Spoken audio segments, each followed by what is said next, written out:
So for the 777 mini tip for this week, and this one's been floating around in my awareness for, oh, a while now. Most of this week, actually, especially the last 3 or 4 days. And I'm going to bring in Mr. Flipchart. Many of you will have seen Mr. Flipchart. Mr. Flipchart says, hi. Okay.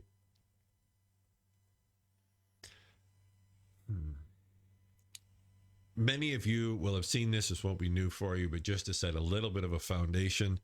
In this present moment, which is where you're at right now, there are 3 hemispheres for our purposes here. And many of you will have seen it drawn kind of like that with we'll do it quick and dirty like this. This one I call the physical. So this is the aspect of this present moment that you experience with your 5 senses.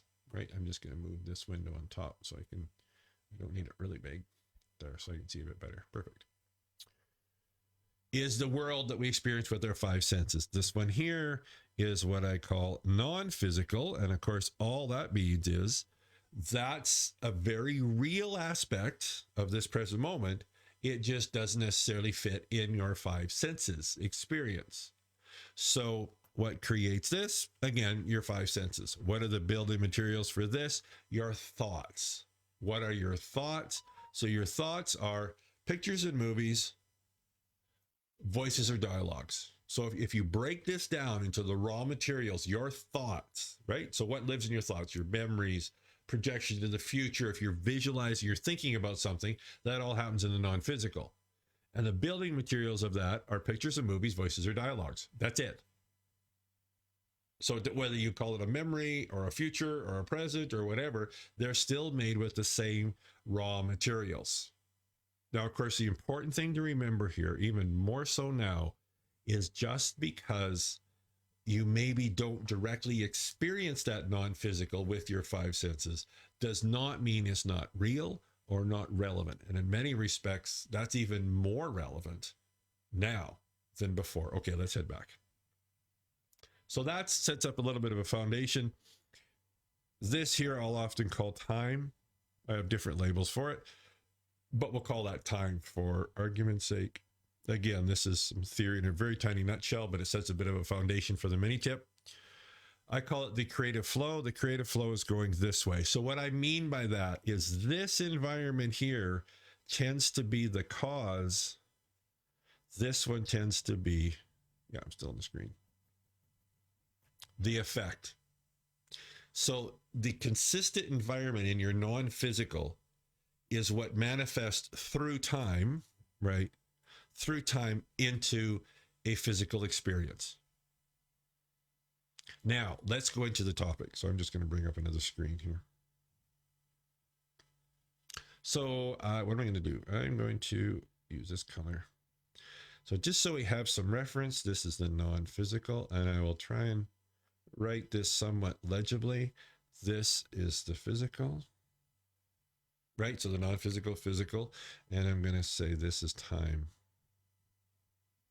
And I almost want to do this because time is such a fundamental of our life experience, and it's one of the most misunderstood ones. But for our purposes here, let's go back to the flip chart. So when you're visualizing, so I think many of you who are watching this are going to be familiar with visualizing. So for us in the second step, I call it living your desire on the inside. What are you doing? You're creating that picture or that movie in the non-physical, right? Because what that will do is that sort of injects it into this creative flow that we talked about. But specifically for today, this is kind of a really neat understanding. And I think sometimes with visualization, we get that a little bit mixed up as well. So this is one aspect of it, because there's so many aspects of it. So when you're visualizing something, so here you are and you're visualizing something, right?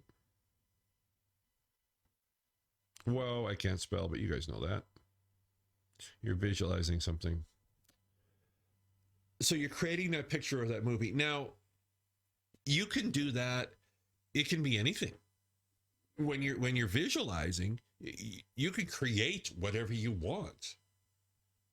Right? Time has nothing to do with it. Space has nothing to do with it. Logic has nothing to do with it. Right? You can create, you can visualize anything you want. Now, one of the precepts that we have, and this probably won't be new for you guys, is when you're creating that visualization, you're creating it as though the desire has already manifested. Right? So it's Wayne Dyer, I think, is the first one that I heard say it. Thinking from the end. So you're creating pictures or movies that for you would be real or relevant after your desire is already manifest. Not on the way so much, but after. So if it was a health and wellness desire, the picture of movies you're going to create, or I'm thinking about fantasize, same thing, right? Daydream, right? Are going to be ones after you've regained full health and wellness. Not so much on the way, not getting there, but it's okay. If I was completely healthy, completely well, what would I do? Now, here you are creating these scenarios. Now, yes, you're going to create some that are along the path, absolutely. But our focus wants to be kind of on the end. So now when you're creating those, because they don't have to adhere to time or space or like linear progression or anything. So all you're doing, all quote unquote, I'm going to get rid of this. So you're creating this little vignette, and we're going to say this is, I'm just making up stuff. This is one, right? So you create this little picture or this movie. Doesn't matter whether it's where it's at, what it is, whatever, right? Then you create another one that's here, and you create another one that's here, another one that's here, another one that's here, whatever, right? So you've got all these events, and you're creating and feeling these events as though they already are here. So one of the things I talked about in, I can't remember which show, was it's almost like creating a memory. Because if it's already happened, right, and you're telling me about this really cool thing that you experienced after it already happened, in a way, it's like a memory. So we create these things and we go, okay, so, I mean, there's all this teachings and understanding of what that does and things like that. But I think what we don't understand sometimes, and especially now, is when we construct that and live it, and especially when we feel it, it is a very real thing. And just because that, you know how they have a beginning, a middle, and an end, right? So you're visualizing, oh, it feels really good. And then it kind of just concludes or ends. Well, here's the thing with those events. Those events are living, especially when you feel them, when you visualize them. And then they're a real thing. And then here's what happens. So remember, this is the creative flow, right? The non-physical gives form to the physical. So then what happens with these is through the course of time, these actually will manifest down into the physical.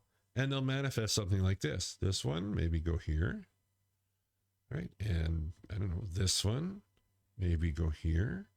And this one, maybe go here. Well, this one, maybe go here. And this one, right? Maybe go here. And this one maybe goes here. So these events that you're creating that may seem random, as they move through time, what they do is they create, and this isn't my phrase, it's a Neville Goddard phrase, but I really like it, a sequence of events. So on the physical, these appear to be this, well, this creates this, creates this, creates this, creates this, creates this, creates this, and here we are at my desire. So these random experiences that you create, especially when you feel them, they'll manifest down, making their way through time, and they form what appears to be a very logical, natural sequence of events, next event, next event, next event, next event. See, so what's really cool about this is, as well as all the other really vital aspects of visualizing and feeling it, what they do is, if you keep doing that, it's like you're giving this creative flow, which is what I typically call this, right? Your creative flow. You're giving it material to work with. Now, oh dear, don't switch your, be good. You're giving it material to work with.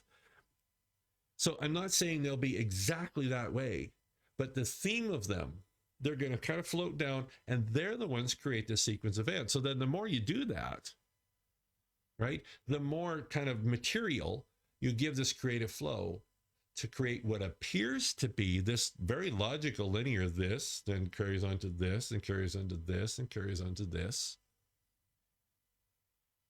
But that's only the appearance of that linear progression. It's when you're seeding the non-physical. The more you seed it, the more information, raw materials it has to then move down and create that very logical sequence of events that takes you to your desire. All right, that is the 777 free mini tip. A whole lot more like that in the 777 club. What else? One-on-ones with me if you wish, coaching sessions, just a lot of value there. So if you want to know more about it, just DM me. Okay, let's move on to convergence method.